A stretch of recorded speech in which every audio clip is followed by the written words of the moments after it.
दोस्तों, आज ये जो आपके सामने जो है ये हमारा एक बैटरी बैंक है जो कि हमारा 110 वोल्ट का 680 एएच कैपेसिटी का एक बैटरी बैंक है जो आज हमने इंस्टॉल किया है।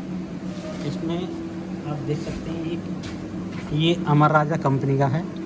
आपके सामने जो इसके नेम प्लेट है वो पूरी दिखी होगी। दिखा रहा है सिस्टम वोल्टेज 110 वोल्ट, इसकी कैपेसिटी 680 एएच का है। और ये इसका जो सेल है बैटरी, क्योंकि ये क्या है हमारी सीरीज बन कर के आई है, एक सेल की कैपेसिटी हमारी 2 वोल्ट 680 एएच का है। और इसके अंदर जो जितने सेल जो हमारे कनेक्टेड, टोटल 55 सेल इसके अंदर कनेक्टेड हैं पर सेल 2 वोल्ट, तो इस हिसाब से 110 हमारा ही हुआ है। आप देख सकते हैं हमारे वहाँ से आप गिरेंगे, टोटल इनको गिरेंगे 1 2 3 करके, तो यहाँ तक हमारे 55 सेल टोटल होते हैं। इसमें क्या होता है, हमारे 2 वोल्ट के सेल हैं, हर 2 वोल्ट को सेल को सीरीज में कनेक्ट करके 55 को जब हम सीरीज़ में जोड़ते हैं, 55 सेल जब हमारे पास 110 वोल्ट बन जाता है। अब हमारा 110 वोल्ट यहाँ से ये हमारा नेगेटिव है और नीचे ये हमारा पॉजिटिव है। जो देखा यहाँ से हमारे नेगेटिव और पॉजिटिव जाएंगे।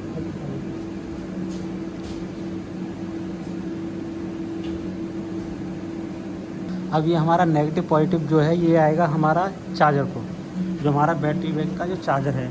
ये हमारा चार्जर अमर राजा का है। इसमें 2 टाइप का हमारा चार्जर है, एक तो वेट ड्रॉप डायोड सर्किट है और एक हमारा कॉमन सर्किट। एक क्या आपका जो चार्जिंग होता है, एक फ्लोट मोड में होता है, एक बूस्ट मोड में चार्जिंग होती है। 2 तरह से हमारा चार्जिंग सिस्टम चलता रहता है, फ्लोट मोड, बूस्ट मोड में।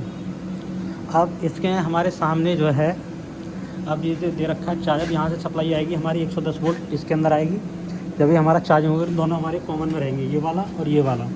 अब इससे हमारा 110 वोल्ट डिस्ट्रीब्यूशन बोर्ड में जाएगा, इससे हमारा जो सामने जो 110 वोल्ट डिस्ट्रीब्यूशन बोर्ड है, इससे हमारा फिर ईओपी फीडर को जाएगा। और यहीं से हमारा जो भी हमारे जो ब्रेकर जितने भी हैं, चाहे हमारा एचटी ब्रेकर है या स्विच यार्ड में SF6 ब्रेकर हैं, PTCT, जो भी जिसको भी ऑक्सिलरी सप्लाई जहाँ हमारी 110 वोल्ट जाएगी वो यहाँ से जाएगी, यहाँ से। और यहीं से हमारा सप्लाई जो जाएगी 110 वोल्ट, वो हमारा ईओपी का एक स्टार्टर है उसको जाएगी, उसको भी हम आपको भी दिखाते हैं। अब आप देख रहे हैं ये सामने हमारा एक ये दे रखा है DC motor EOP starter panel. ये हर पावर प्लांट में एक बहुत ही इमरजेंसी रहता है।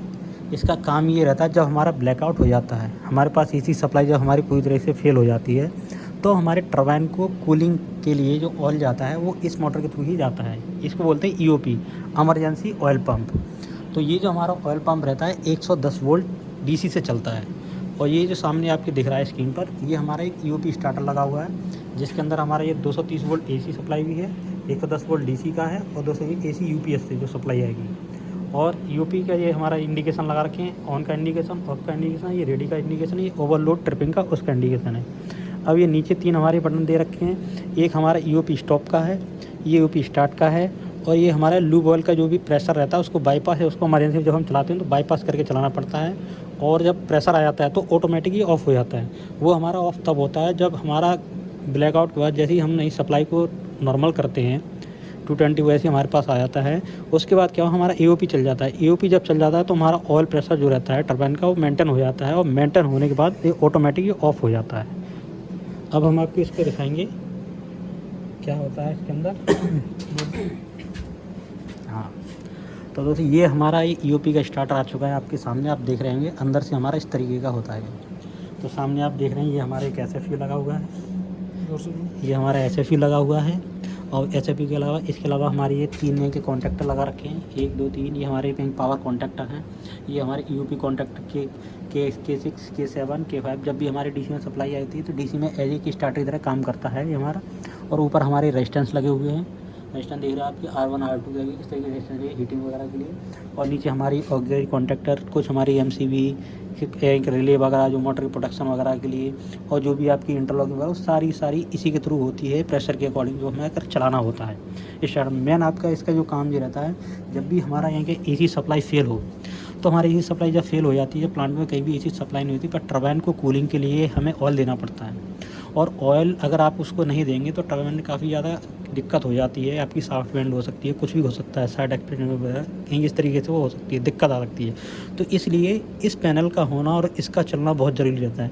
इसलिए ये हमारे पावर प्लांट में बहुत ही क्रिटिकल रहता है, इसको हमेशा हेल्दी और सब कुछ होना चाहिए। और इसकी जो वायरिंग वगैरह जो भी होती है सब कुछ डीसी के बेस रहती है, डीसी इसके कंट्रोलिंग में रहता है, डीसी के थ्रू ही चलता है। ये एसी पे इसका कुछ नहीं, एसी बस खाली इसकी प्रोटेक्शनों के लिए दिया जाता है। एसी जो भी आपके सेंसर वगैरह रहता है वो एसी में आते हैं। और डीसी मोटर रहती है, डीसी पे चलता है, डीसी 110 वोल्ट रहती है और आपके इसी से ही आपके उसको डीसी सप्लाई है क्या उसको जाती है आपकी SF6 वगैरह को। और यही हमारे एक मेन पैनल रहता है SOP। और इसके बारे में डिटेल से, स्टार्टर के बारे में अगर आपको डिटेल से जानना है सब कुछ, कैसे इसका वर्किंग रहता है, कैसे ये चलता है, क्या इसकी ड्राइंग है, किस तरीके से इसमें क्या क्या इंटरलॉकिंग ली जाती है, तो उसके बारे में आपको डिटेल में वीडियो के जो भी आप कमेंट करें, लाइक करें, जो भी आपकी दिक्कतें समस्या हैं स्टार्टर से रिगार्डिंग वो भी आप हमसे पूछ सकते हैं। Thank you.